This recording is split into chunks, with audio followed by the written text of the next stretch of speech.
વાત કહેતા વાર લાગે એટલે ટૂંકમાં વાત કરું છું બાપ કે અમદાવાદ શહેરના કોઈ ફલાણા ગામમાં મણી નામની બાઈ રહે છે. એને 4 છોકરા છે. પણ મણીબાઈ જ્યારથી લગ્ન કરીને આવી છે બાપ ત્યારથી ભીખાભાઈ કઈ ખાસ રાજી રાખી નથી શક્યા મણીબાઈને. કારણ મણીબાઈ દેખાય બહુ રૂપાળી હતી અને ભીખાભાઈ થોડા સેમ વર્ણના હતા.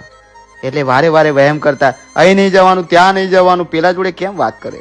વહેમ છે ને મિત્રો તમારા હસતા રમતા પરિવારને વેર વિખેર કરી નાખે ને એ વહેમ. પણ મણીબાઈ બધું હસતા મોઢે સહન કરી લે છે. વળતો જવાબ આજ સુધી નથી આપ્યો ભીખાભાઈને. અચાનક મણીબાઈની તબિયત બગડે છે. હોસ્પિટલ લઈ ગયા છે. તપાસ કરતા જાણ થાય છે કે મણીબાઈને કેન્સર છે. ઘરે આવીને બધા બેઠા છે. વાતને 1 વર્ષ થઈ ગયું છે. મણીબાઈએ જીવવાની આશા મૂકી દીધી છે બાપ. મરણ પથારીએ બધા ઊભા છે ત્યારે ભીખાભાઈ મણીબાઈને કીધું કે મણી આજ મરણ પથારીએ પડી છો તો વાત પૂછું તો જુઠ્ઠું ના બોલતી. આપણા 4 છોકરા એમાં 3 રૂપાણા ને 1 કાકદ રૂપો. મણીબાઈ બોલે કે તમને લાજ નો આવી આવું પૂછતા? પણ તમારે જાણવું જ હોય તો કહી દઉં કે જે કદરૂપો છે ને એ જ ખાલી તમારો છે. ભીખાભાઈ આંબળીને પહેલા મણીબાઈની પહેલા નીકળી ગયા.